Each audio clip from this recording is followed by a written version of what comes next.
Luc, chapitre 18, à partir du verset 1er jusqu'au verset 17.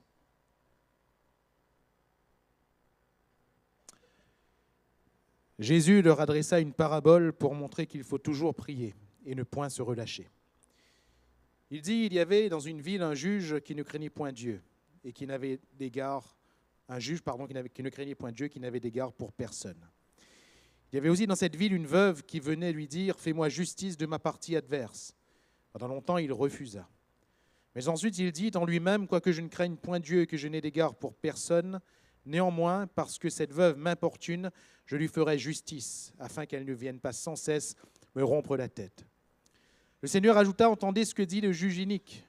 Et Dieu, ne fera-t-il pas justice à ses élus qui crient à lui jour et nuit, et tardera-t-il à leur égard? Je vous le dis, il leur fera promptement justice. Mais quand le Fils de l'homme viendra, trouvera-t-il la foi sur la terre? » Il dit encore cette parabole en vue de certaines personnes, se persuadant qu'elles étaient justes et ne faisant aucun cas des autres. Deux hommes montèrent au temple pour prier. L'un était pharisien et l'autre publicain.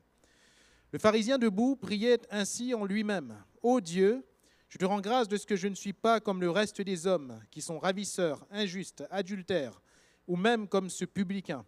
Je jeûne 2 fois la semaine, je donne la dîme de tous mes revenus. » Le publicain, se tenant à distance, n'osait pas même lever les yeux au ciel. Mais il se frappait la poitrine en disant « Ô Dieu, sois apaisé envers moi, qui suis un pécheur. » Je vous le dis, celui-ci descendit dans sa maison justifié plutôt que l'autre. Car quiconque s'élève sera abaissé, et celui qui s'abaisse sera élevé. On lui amena aussi les petits-enfants afin qu'il les touchât. Mais les disciples, voyant cela, reprenaient ceux qui les amenaient. Et Jésus les appela et dit, « Laissez venir à moi les petits-enfants et ne les en empêchez pas, car le royaume de Dieu est pour ceux qui leur ressemblent. Je vous le dis en vérité, quiconque ne recevra pas le royaume de Dieu comme un petit enfant, n'y entrera point. » Amen. Gloire à Dieu. Merci au Seigneur pour les enseignements qu'il nous donne au sujet de la prière. Parce que voyez-vous, on a vite fait, en parlant de prière, on a vite fait de devenir très religieux. On a vite fait de chercher des conventions, de se donner des habitudes, pensant qu'en suivant ces habitudes, notre prière sera agréable. Merci au Seigneur pour la diversité de cet enseignement qu'il nous donne lui-même au travers des différents évangiles, au travers des différents récits, des discours de Jésus, puisque cela nous apprend, mes frères et mes sœurs, que la prière est avant tout et par-dessus toute chose un terrain où on se rencontre avec Dieu et un terrain où Dieu désire nous rencontrer. Ah, si nous savions combien Dieu veut nous rencontrer. Si nous avions l'estime suffisante, la conception réelle de la force dans laquelle le Seigneur veut nous rencontrer. Ce soir, c'est son cœur. C'est son cœur de venir vers nous et de venir nous rejoindre, nous tendre la main sur ce terrain qu'est la prière. Mais vous et moi, voulons-nous y venir? C'est un peu le message de Jésus ici. Au travers de ces 3 passages qui en réalité, nous allons le voir, dans l'enseignement de la prière ne sont qu'un. Jésus, il nous apprend combien ce terrain de la prière est précieux et combien le cœur de Dieu, ce n'est pas que notre prière va faire fléchir le cœur de Dieu, ce n'est pas ça, mais c'est que le cœur de Dieu est déjà fléchi. Le cœur de Dieu est déjà penché vers nous. Et nous avons cette conception qui vient de je ne sais où. Ah, comment est-ce que je vais faire pour attirer l'attention de Dieu? Comment est-ce que je vais faire pour attirer le cœur de Dieu? Non, l'attention de Dieu est déjà là. Le cœur de Dieu est déjà tourné vers nous. Mais nous voulons-nous venir sur ce terrain de la prière? La prière n'est pas, un terrain qui plaît à la chair. Notre chair, notre être naturel ne va jamais, jamais, jamais s'engager sur le terrain de la prière. Au contraire. Au contraire. Notre corps se fatigue vite. Notre corps se plaît mieux à tout ce qui lui ferait plaisir dans ce monde, sur cette terre. On va rechercher le loisir, on va rechercher la nourriture, on va rechercher les discussions avec les autres, alors que Dieu nous attend sur le terrain de la prière. Aussi, ce soir, alors que nous sommes réunis dans ce lieu, j'aimerais nous inviter premièrement à oublier le reste. Nous sommes dans la présence de Dieu. Alléluia. Nous sommes dans la présence de Dieu et Dieu nous y attend. Il ne nous attend pas seulement dans ce bâtiment, merci Seigneur pour chacun de nous qui avons fait l'effort de venir dans ce bâtiment, mais il nous attend dans sa présence. Dans sa présence.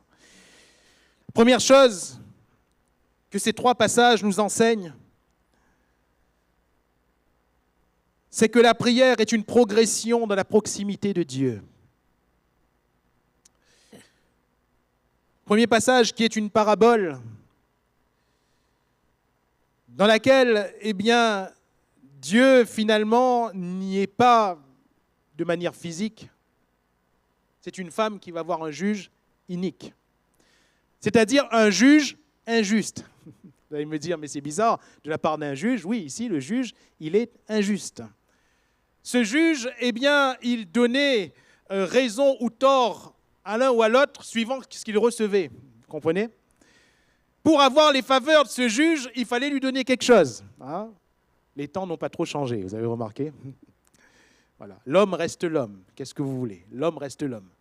Voilà pourquoi ce juge est qualifié d'inique. Voilà pourquoi il dit qu'il ne doit rien à personne. Il ne doit rien à personne. Il donnait raison dans ses jugements à ceux qui avaient sa faveur. C'est tout. Il ne cherchait pas en réalité, selon le droit et selon la loi, qui avait raison. Non, il donnait suivant celui qui avait fait quelque chose pour lui ou qui lui avait donné quelque chose. C'est un juge inique. Mais ce n'est pas Dieu. Alléluia. Jésus va dire, entendez ce que dit le juge inique, mais il va trancher et Dieu, voulant dire que Dieu, il n'est pas ce juge inique. Et ici, il semble que Dieu, il répond, mais il répond de loin. Il répond de loin. N'avons-nous pas ce sentiment que souvent, Dieu est loin ? N'avons-nous pas souvent ce sentiment que Dieu ne nous répond pas ? N'avons-nous pas ce sentiment, certainement comme cette veuve, de se lever chaque matin, de faire l'effort, finalement pour rien ? Combien de jours a duré la persévérance de cette veuve ? On ne sait pas.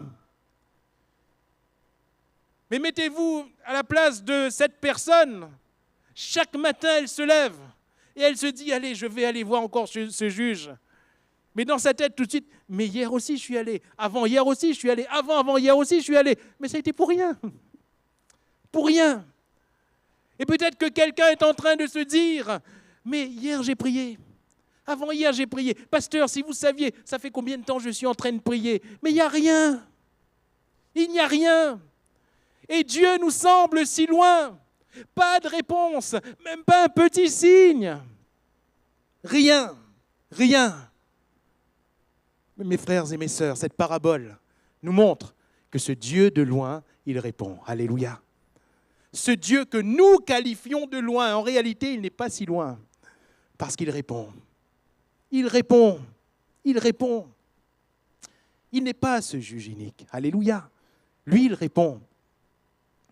Mais nous pensions que ça allait se faire de telle ou de telle manière. Mais Dieu répond.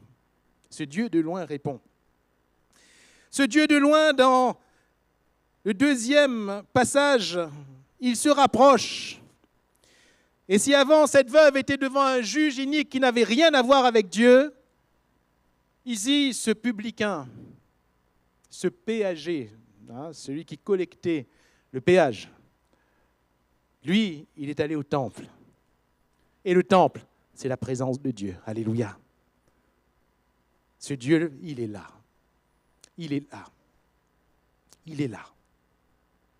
Et dans ce passage, ce Dieu qui est là, il entend la prière et il fait justice à ce publicain. Mes frères et mes sœurs, quand nous venons dans la présence de Dieu par la foi, car le temple, on va dire que d'un point de vue physique, ce n'était qu'une bâtisse. Ce n'était qu'une bâtisse. Oui, ce temple, eh bien, avait été temple à son inauguration, lorsque Salomon va le construire, va l'inaugurer. Oui, la présence de Dieu va descendre. Mais ce temple a connu quand même pas mal de revers dans l'histoire.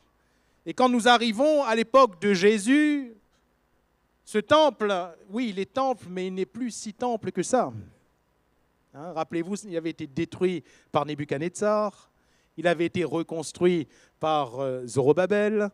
Il y a eu toute une histoire qui a fait que les choses ont été quand même fortement dépréciées. Ça ne veut pas dire que Dieu n'était plus là, mais toute la gloire et toute la magnificence, eh bien, qui était la connotation de ce temple, n'était plus. Mais cependant, Dieu est là. Alléluia. Dieu est là. Dieu est là. Et quand nous venons dans la présence même de Dieu, mes frères et mes sœurs, des choses extraordinaires peuvent se passer. C'est la présence de Dieu. Alléluia.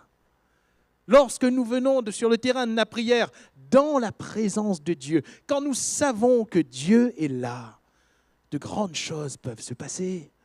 Même un misérable ici, un pécheur, peut obtenir miséricorde. Alléluia. Et si un pécheur peut obtenir miséricorde devant ce lieu saint, devant ce Dieu saint, tout peut se passer. Tout est possible dans la présence de Dieu. Et dans ce troisième passage, des enfants, des petits-enfants, nous voyons que Jésus, il veut les toucher. On a emmené les enfants afin qu'il les touchât. Alléluia. Afin qu'il les touchât. Et voyez-vous, d'un Dieu de loin et ensuite d'une présence, on a un Seigneur qui veut toucher. Alléluia. On a un Seigneur qui veut toucher. Et sur ce terrain de la prière, mes frères et mes sœurs, Jésus veut nous toucher. Il veut poser sa main sur nous. Et qu'est-ce qui se passe quand Jésus pose sa main sur nous, mes frères et mes sœurs? Et si la présence du Seigneur elle-même est extraordinaire, mais quand Jésus nous touche, quand Jésus touche notre vie, c'est la gloire des gloires.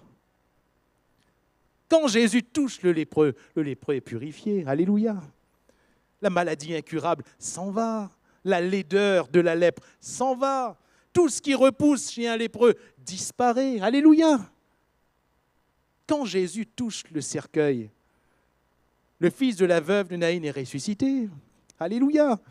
Si Jésus vient nous toucher, notre famille peut être ressuscitée. Ce qui est mort peut revenir à la vie. Le toucher de Jésus, c'est le doigt de Dieu. C'est le doigt de Dieu. Alors voyez-vous, plus nous nous approchons du Seigneur sur ce terrain de la prière, plus la proximité de Dieu devient pour nous une source de gloire. La gloire du Seigneur. Alléluia. De grandes choses peuvent se passer. Qu'est-ce qui se passe en réalité? La justice. Voilà un terme qui revient. La justice. Tout du moins dans ces deux premiers passages. Mais nous verrons que même si le terme justice n'est pas cité dans le troisième, il n'est pas moins présent. Elle n'est pas moins présente, pardon. Fais-moi justice de ma partie adverse. Fais-moi justice de ma partie adverse. Voilà ce que demande la veuve. Fais-moi justice de ma partie adverse. Pour, ce publicain, Je vous le dis au verset 14, celui-ci descendit dans sa maison justifié. Justifié. La justice. La justice.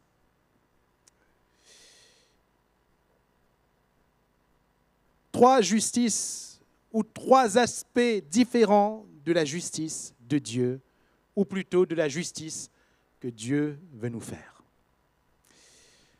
La première justice, c'est le droit. Rappelez-vous, c'est un juge inique qui ne suit pas le droit, qui n'accorde pas raison suivant la loi, suivant le droit. Et quand cette veuve, elle vient voir ce juge, elle lui dit « fais-moi justice ». Et cela signifie quoi, faire justice ici? Elle est en train de dire « j'ai des droits ». Et la loi dit que dans cette affaire, j'ai raison. Et elle dit à ce juge « fais-moi justice, parce que j'ai raison. La loi me donne raison. Fais-moi justice. Fais-moi justice. » Et Dieu lui accorde cette justice-là. Alléluia. Dieu lui accorde cette justice-là. J'aimerais dire à quelqu'un que Dieu fait justice. Si, nous avons raison, mes frères et mes sœurs, la première personne devant qui nous avons raison, c'est le Seigneur. Il est le juste juge. Si je dis que j'ai raison, et si Dieu dit « non, tu as tort », j'ai tort. J'ai tort. Mais si par contre, Dieu dit « oui, tu es juste dans cette affaire, oui, tu as bien agi dans cette affaire », nous pouvons avoir une grande confiance. C'est lui le juste juge. Alléluia. Il n'est pas inique. C'est lui le juste juge. Et quand bien même on se trouverait devant des hommes iniques, injustes, Dieu par derrière, il peut nous faire justice. Alléluia. La Bible nous dit que le cœur des rois est dans la main de Dieu comme un courant d'eau. Il l'incline partout où il veut. Il maîtrise les hommes. Alléluia. Même les grands. Il maîtrise. Il maîtrise. Dieu fait justice. Mais restons sur ce terrain de la prière, si vous le voulez bien. Mes frères et mes sœurs, Dieu fait justice si nous sommes droits devant lui. Alléluia. Dieu fait justice si nous sommes droits devant lui. C'est-à-dire que si nous marchons dans la lumière, comme il est lui-même dans la lumière, il nous fait justice. Si, à l'égard de la parole de Dieu, nous sommes droits, Dieu nous fait justice. Alléluia. Il veut nous répondre, il veut nous faire justice, parce que nous ne marchons plus, en tant que païens, nous ne marchons plus en tant que personnes loin de Dieu. Non, nous marchons selon Dieu. Et si nous marchons selon Dieu, le Dieu selon qui l'on marche nous fera justice. Alléluia. Nous n'avons pas à nous inquiéter. Le temps n'est pas le nôtre, c'est le temps de Dieu. Mais en son temps, Dieu fera lever notre justice comme le soleil à son midi. Il est juste et il fait droit au juste. Il fait droit. Donc ce soir, nous avons raison de venir sur ce terrain de la prière si nous marchons avec le Seigneur, si nous marchons fidèlement avec le Seigneur, si nous veillons sur notre cœur, si nous veillons sur nos paroles, si nous veillons sur nos actions, si nous nous sanctifions, si nous nous purifions. Oui, Dieu fait justice. Dieu est le Dieu des justes. Alléluia. Dieu est le Dieu des justes. Quand un juste crie, l'Éternel entend et il le délivre de toutes ses détresses. Alléluia. Le juste. Mais à qui va-t-il faire justice dans ce deuxième passage? À qui va-t-il faire justice? À un injuste? À un pécheur? À un pécheur. Et ici, le terme justice n'est pas le même. Il est descendu justifié plutôt que l'autre. Le texte littéral nous dit qu'il est descendu ayant été déclaré juste. Alléluia. Il ne l'était pas. Mais le juste juge l'a déclaré juste. Alléluia. Vous vous rendez compte de la grâce? Est-ce que nous réalisons la grâce? Cet homme, il est pécheur. Et il dit à Dieu, je suis pécheur. Il n'ose pas lever les yeux au ciel. Il dit à Dieu, je suis pécheur. Et Dieu lui fait justice aussi. Pas dans le même sens que la première, à savoir cette veuve. Mais Dieu le déclare juste. Alléluia. Dieu le déclare juste. Mes frères et mes sœurs, dans la prière, Dieu fait ça aussi. Alléluia. Dans la prière, Jésus fait ça aussi, rempli de grâce, rempli de miséricorde, rempli de compassion. Jésus vient vers les injustes. Jésus vient vers les pécheurs. Ah, Jésus se plaisait à venir vers les pécheurs. Non pas que le péché lui plaisait, non. Mais l'âme repentante, oui, alléluia. L'âme repentante, oui, oui. Notre frère Aimé Cizeron, il avait un adage. Vous savez qu'est-ce qu'il disait très souvent?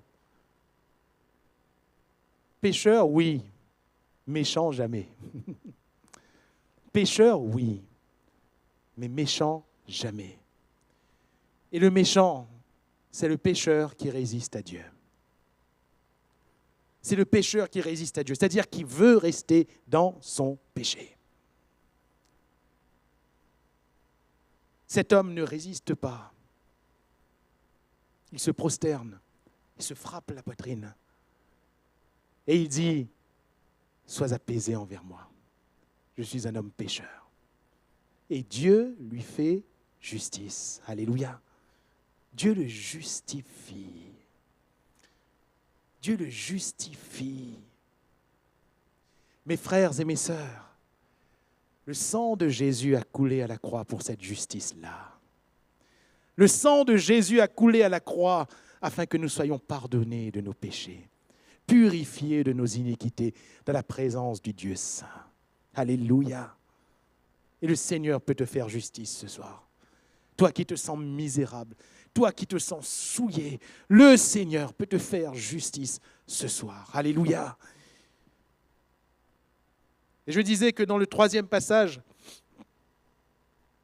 le terme justice n'apparaît pas, mais elle y est présente. Les parents amenaient leurs enfants,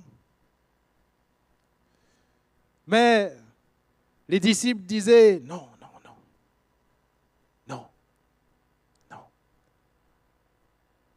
Pourquoi est-ce qu'ils leur disaient cela?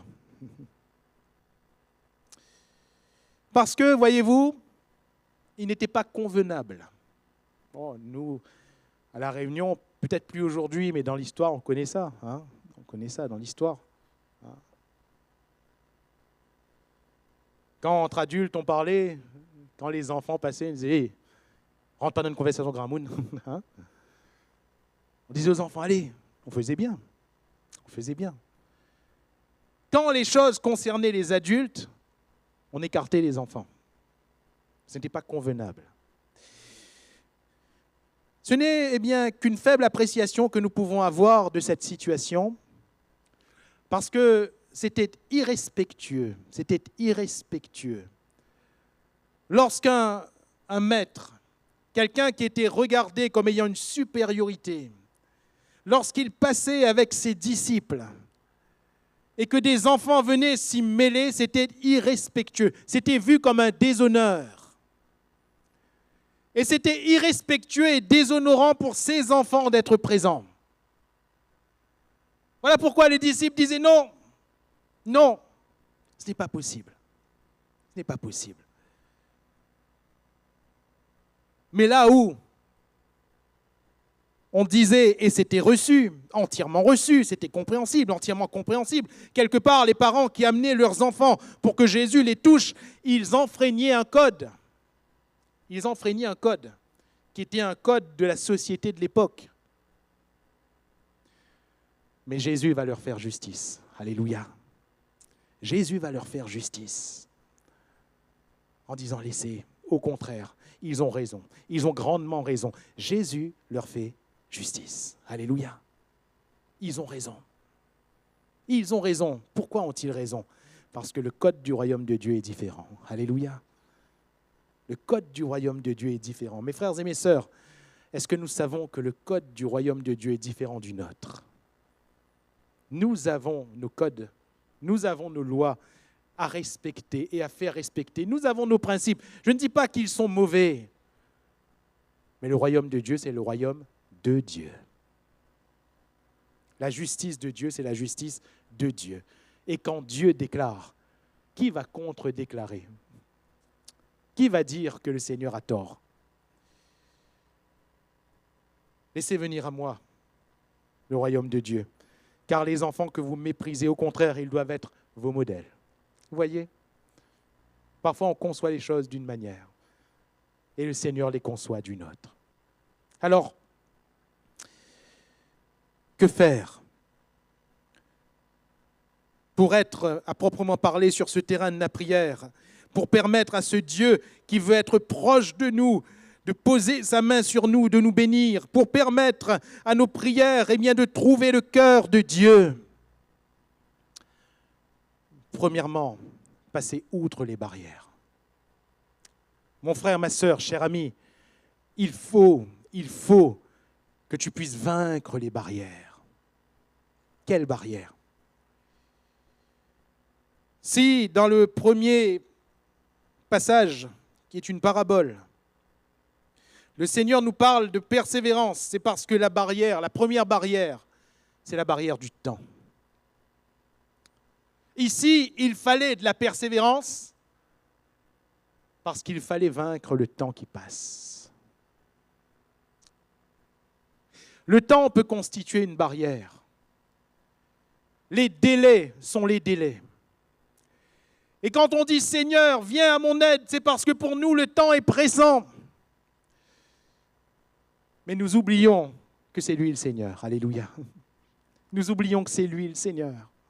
Et qu'il se joue du temps. Vous vous rappelez? 1000 ans sont comme un jour. Et un jour est comme 1000 ans. Le Seigneur n'a pas la même valeur du temps que nous l'avons. Rappelez-vous, Marthe et Marie avaient fait chercher Jésus alors que Lazare n'était que malade. C'était déjà difficile, dramatique. Mais il n'était pas mort. Il était à l'extrémité. Heureusement que nous connaissons ce Jésus qui guérit. Mais elles avaient oublié le Jésus qui ressuscite. Nous connaissons le Jésus qui guérit, mais est-ce que nous connaissons le Jésus qui ressuscite?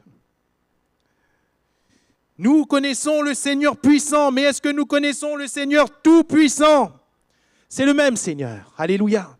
C'est le même Seigneur. Nous ne prions qu'un seul Jésus. Et ce Jésus dépasse les limites du temps. Ils envoient des messagers.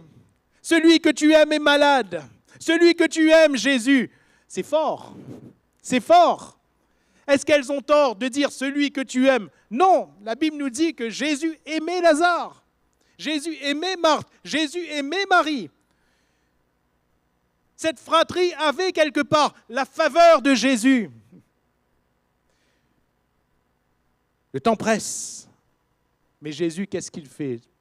Tout en aimant toujours, il reste à l'endroit où il est. Il ne bouge pas. 2 jours. 2 jours. Il ne bouge pas. Il y a pourtant une longue marche à faire pour atteindre Béthanie. Une longue marche. Mais Jésus ne bouge pas. Il ne bouge pas. Parenthèse, dites-moi, ça fatigue quand Jésus ne bouge pas, Quand Jésus ne bouge pas, ça fatigue. On dit, Seigneur, pourquoi tu ne bouges pas? Seigneur, pourquoi tu ne fais rien? Seigneur, le temps presse. Le temps presse. Oui, mais mon frère, ma soeur, ce soir, impérativement, ce soir, il faut faire tomber la barrière du temps. Car le Seigneur est au-dessus du temps qui passe. Au-dessus. Il reste 2 jours. Seigneur, viens vite. Il ne bouge pas 2 jours. On pourrait presque dire, Seigneur, ben oui, pas nous. Seigneur, on voulait que tu le guérisses. Oui, il y a ce que toi tu veux et il y a ce que Dieu veut. Il y a ce que Dieu veut. Et quand Jésus nous enseigne la prière, il nous enseigne quoi? Que ta volonté soit faite. On dit que ta volonté soit faite. Vous avez remarqué que dans la même prière, souvent, on dit Seigneur, que ta volonté soit faite. Après on dit Seigneur, mais il veut ça. Non, que ta volonté soit faite. Jésus reste 2 jours. 2 jours. Ensuite, quand il part, c'est pas comme s'il ne savait pas. Qu'est-ce qu'il dit à ses disciples? Lazare dort. Alors les disciples, ils ne comprennent pas au début. Ils disent, mais s'il dort, on va le réveiller. Jésus est obligé de leur dire, il est mort. Il est mort. Mais à cause de vous, je me réjouis. Alléluia. Parce qu'il y a quelque chose de plus grand qu'une guérison qui va s'opérer. Mes frères et mes sœurs, quand le temps passe, quand le délai est atteint et que le Seigneur n'a pas agi, c'est parce qu'il y a quelque chose de plus grand. Plus grand. Plus grand. Alléluia. Ne t'inquiète pas du temps qui passe. Ne t'inquiète pas des délais. Le Seigneur est plus grand. Alléluia. Et il va faire plus grand. Lazare sort. Le mort est sorti, les pieds et les mains liés. Alléluia. Qui s'attendait à ça? Qui s'attendait à ça? Même quand Jésus va dire, mais ôtez la pierre, je suis la résurrection et la vie, ton frère ressuscitera. Marthe, qu'est-ce qu'elle dit? Oui, je sais Seigneur, je connais bien ma Bible. Je sais qu'il ressuscitera le dernier jour. Quand tu vas revenir à la fin, je sais. Et Jésus dit, mais je ne te parle pas de ça. Il va ressusciter maintenant. Maintenant. Le temps. Que le temps qui passe ne soit pas un piège pour nous, frères et sœurs. La prière de la persévérance, c'est la prière qui renverse le temps. Alléluia. Deuxième barrière. Mes frères et mes sœurs, cette barrière n'est pas des moindres, c'est le péché. C'est le péché. Et le péché est une barrière hermétique qui nous empêche d'atteindre Dieu, qui nous empêche assurément d'atteindre Dieu.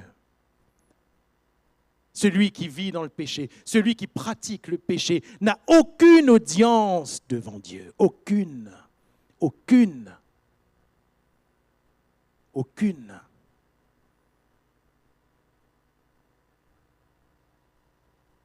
Je parlais du frère Sison tout à l'heure, un jour. Un pasteur est allé le voir pour lui faire part d'une difficulté qui provenait bien de quelqu'un, d'un diviseur. Et voyez-vous, ce diviseur, sa particularité était qu'il vivait dans la débauche. Il vivait dans la débauche et il prêchait la parole. Il vivait dans la débauche. Et ce pasteur s'inquiétait de ce que cet homme, ce diviseur, était en train de semer un peu des mauvaises choses parmi les chrétiens. Et quand il est allé voir le frère Cizeron a écouté et lui a dit, calmement, tranquillement, il a dit, mais ne t'inquiète pas. Et le pasteur a dit, mais frère, il y a des chrétiens qui l'écoutent, qui s'en vont. Ne t'inquiète pas, car cet homme n'a aucune audience devant Dieu. Ça veut dire que Dieu ne valide pas ce qu'il est en train de faire. Cet homme n'a aucune audience devant Dieu, ne t'inquiète pas. Et quelques jours après, les chrétiens qui étaient soi-disant partis sont revenus. Et cet homme, lui, ce diviseur, il s'est perdu. On ne sait pas ce qu'il est devenu. Il s'est perdu. Pas d'audience auprès de Dieu. Mon frère, ma sœur, écoute-moi bien. Si tu vis dans le péché, tu n'as aucune audience devant Dieu. Si tu continues à rester dans le péché, si ton cœur est méchant et résiste à Dieu, en vivant de manière dont il ne faut pas vivre, tu n'as aucune audience devant Dieu. Le terrain de la prière ne sera jamais ton terrain. Par contre, si comme ce publicain, tu es ce pécheur qui se repent, j'aimerais te dire ce soir, le terrain de la prière t'attend. Alléluia. Il t'attend, le Seigneur t'attend. Il t'attend, les bras grands ouverts. Aussi laid soit ton péché, le Seigneur saint veut te toucher. Alléluia. Il veut te toucher. Regardez cet homme. Il renverse la barrière de la prière. Comment? sois apaisé envers moi. Sois apaisé envers moi. Ô Dieu, il réalise la sainteté de Dieu. Il ne lève pas les yeux. Il réalise la sainteté de Dieu. Il se frappe la poitrine. Et ça avait une valeur. C'est un geste qui avait une valeur parmi les Juifs. Car celui qui se frappait la poitrine, il montrait aux autres qu'il était fautif. Il se frappait la poitrine. Sois apaisé envers moi. Littéralement, sois réconcilié avec moi. Alléluia. Sois réconcilié avec moi. Sois réconcilié avec moi. Et je le disais tout à l'heure, le sang de Jésus a coulé pour nous réconcilier avec Dieu. Alléluia. Si on vient avec un tel cœur, le Seigneur nous pardonnera. Le Seigneur nous justifiera et cette barrière tombera. Alléluia. Troisième barrière. Ce sont les hommes. Ce sont les hommes. Des disciples, oui, ils sont bien, ils sont braves les disciples. Mais ce sont des hommes. Mes frères, mes sœurs, les hommes ne sont que des hommes. Alléluia. Ils sont peut-être bien, ils sont peut-être gentils, ils sont peut-être même disciples. Mais les hommes ne sont que des hommes. Alléluia. Ne laissons pas les hommes être une barrière à nos prières. Mais dans la crainte de Dieu et dans le respect des hommes, approchons-nous quand même du Seigneur. Ces 4 hommes qui ont porté le paralytique, il y avait des hommes, il y avait des personnes qui remplissaient la maison, certes, qui empêchaient l'accès à la maison, certes, mais qui empêchaient surtout l'accès à Christ. Mais c'était des hommes. Et eux, ils ont regardé, ils se sont dit, bon, comment est-ce qu'on va faire? Vous savez, quand on veut vraiment quelque chose, on y arrive, n'est-ce pas? Quand on veut vraiment quelque chose, on y arrive. Ils voulaient vraiment atteindre Christ. Vraiment. Alors ils ont dit, lève le toit. Il n'y a pas d'homme là par le toit. Il n'y a pas d'homme. Alors ils ont fait le trou. Ils ont descendu. Nous connaissons l'histoire. Et cet homme a pu être guéri. Parce que ces 4 hommes, les 4 amis, ont dépassé la barrière des hommes. Anne a dû aussi dépasser la barrière humaine. Pourtant, c'était un homme de Dieu. Pourtant, c'était Élie, le souverain sacrificateur. Ce n'était pas n'importe qui. Pourtant, c'était ce même Élie qui lui disait « Femme, va passer ton vin ailleurs. » Va. Elle n'avait rien fait de mal. Et Élie la prenait pour une ivrogne. Mais elle va dépasser cette barrière. Elle aurait pu en vouloir à l'homme de Dieu. Elle aurait pu être fâchée ce jour-là et repartir fâchée en disant « On m'a jugé ». Soit disant, c'est la maison de Dieu, ça? Soit disant, c'est un homme de Dieu, ça? On m'a jugé. Elle aurait pu dire, comme beaucoup disent aujourd'hui, « Frère, m'y viens plus. » Il vient plus. Hein? La juge à moi, hein? La juge à moi. Ouais, il vient plus. C'est ce qu'elle a fait? Non, ce n'est pas la bonne manière. Crainte de Dieu, respect des hommes. Elle a dit à l'homme de Dieu, c'est tellement simple, hein? C'est tellement simple. Elle a dit à l'homme de Dieu, non, ne regarde pas ta servante comme ça. Quel respect, quel respect. Je suis une femme qui souffre. Je n'ai bu ni vin, ni boisson enivrante. Elle a simplement dit non, voilà ce que c'est. Simplement. Et l'homme de Dieu l'a accepté. Elle a renversé cette barrière. Alléluia. Souvent, ce que nous font les autres nous atteint jusque dans nos prières. Souvent, le poison, l'amertume dont nous a infecté les autres nous prive du terrain de la prière, chers amis. Souvent, nos prières sont conditionnées par ce que les autres nous font traverser. Mais mon frère, ma sœur, j'aimerais te rappeler ce soir, les autres ne sont que des hommes. Que des hommes. Lui, il est Dieu. Alléluia. C'est lui le Seigneur. C'est lui le Seigneur. Et si les hommes te disent arrête, si lui, il te dit viens, alors tu peux venir. Là où les hommes te disent stop, si lui, il te dit, par contre, si lui, il te dit stop aussi, il vaut mieux t'arrêter. Hein. Mais si lui, il te dit approche-toi, il convaincra les hommes. Crainte de Dieu, respect des autres. Il est celui qui fait tomber les barrières. Mais toi, tes barrières à toi, veux-tu les faire tomber? Veux-tu les faire tomber? Et enfin, ce qui est caractéristique de ces trois passages, et à mon sens, voilà pourquoi ils n'en font qu'un, un enseignement. S'il y a une progression dans la proximité avec le Seigneur de loin, le Seigneur présent, le Seigneur qui touche, il y a aussi ici, et nous pouvons le remarquer ensemble, une progression dans l'humilité. Dans l'humilité. Et voilà ce qui va définitivement attirer sur nos cœurs la faveur de Dieu. Cette veuve, sa condition est humble. Sa condition est humble. C'est une veuve, démunie de biens, démunie d'influence, démunie de personnes. Elle n'a plus de mari. Elle n'a pas d'enfant qui puisse plaider quoi que ce soit. Elle n'a pas d'argent. Elle n'a pas de biens. Elle n'a pas de relation. Elle n'a pas d'influence parce que c'est elle-même qui vient. C'est elle-même qui vient. Sa condition est humble. Cet homme, ce publicain, est la figure même de l'humilité. Car lui, il s'abaisse. Et Jésus dit, celui qui s'abaisse sera élevé.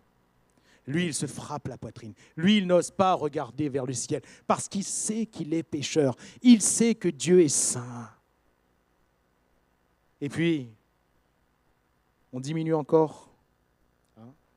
Condition, l'état spirituel. Et ici, l'enfant. Mes frères et mes sœurs, chers amis, il n'y a pas plus bas qu'un enfant. Il n'y a pas plus simple qu'un enfant. Mais Jésus dit que le royaume de Dieu est pour ceux qui les ressemblent. On ne fait même pas attention parfois aux enfants, n'est-ce pas? On ne fait même pas attention parfois à ce qu'un enfant est en train de dire. Parfois, on est plus prompt à dire « tais-toi, on est en train de parler ». Parce que c'est un enfant. Mais aussi méprisable que soit l'enfant, le Seigneur a dit « le royaume de Dieu est pour ceux qui leur ressemblent ». Alléluia. S'humilier, s'abaisser, s'abaisser encore. Quand on va venir dire à Jean-Baptiste, mais celui que tu nous as présenté là, lui aussi, il fait plus de choses que nous quand même. Aujourd'hui, il y a beaucoup plus qui vont à lui, ce Jésus-là. Il y a beaucoup plus qui vont à lui. Jean-Baptiste, notre école, entre parenthèses, notre commerce. Ça marche moins, notre église, ça marche moins bien, Jean-Baptiste. Il y a moins de monde avec nous, il y a plus de monde avec lui. Jean-Baptiste, qu'est-ce qu'il va dire? Il faut qu'il croisse et que je diminue. Frères, sœurs, il faut qu'il croisse et que je diminue. Que je diminue. Voilà comment gagner sur le terrain de la prière. C'est quand nous nous diminuons. Devant les hommes, ce n'est pas le plus significatif quand nous nous diminuons devant Dieu. Voilà ce qui porte du fruit. Voilà là où Dieu élève. Alléluia. Quand nous savons nous diminuer devant Dieu. Alors en conclusion, mon frère, ma sœur, cher ami, toi, tel que tu es, approche-toi. N'attends pas que quelqu'un d'autre s'approche pour toi. N'attends pas que quelqu'un d'autre prie pour toi. Vous savez, de dire aux autres de prier pour nous, ce n'est pas une mauvaise chose. Mais quand nous-mêmes, on ne veut pas prier, ne demandons pas aux autres de prier pour nous. Parfois, on dit aux autres de jeûner et prier pour nous. Mais est-ce que nous, on vient, nous, au jeûne et à la prière? Est-ce que nous, on jeûne et on prie? Parfois, on dit aux autres, combattez pour moi. Mais est-ce que toi, tu combats? Est-ce que toi, tu viens prier? Je sais une requête? Oui, c'est bien. Mais est-ce que toi, tu pries? Viens, toi. Viens sur le terrain de la prière. Le Seigneur t'attend. Alléluia. Il n'attend pas quelqu'un d'autre pour toi. Il t'attend, toi. Et si tu veux t'approcher du Seigneur, quel que soit le besoin, le fardeau, la souffrance, le combat, la difficulté, la vallée, si tu veux t'approcher du Seigneur, c'est à toi que le Seigneur fera justice. C'est à toi. C'est toi l'élu de Dieu. C'est toi l'enfant de Dieu. C'est toi celui pour qui le Seigneur a versé son sang. C'est toi. C'est toi. Alors, tel que tu es, approche-toi du Seigneur. Si tu es démuni, comme la veuve, approche-toi du Seigneur. Si tu es pécheur, comme le publicain, approche-toi du Seigneur. Si tu es méprisé des autres, repoussé des autres, comme ces enfants, approche-toi du Seigneur. Alléluia. Parce qu'il voudra toujours te recevoir. Il voudra toujours s'approcher de toi. Il voudra toujours te toucher. Alléluia. Courbons-nous et prions le Seigneur ensemble.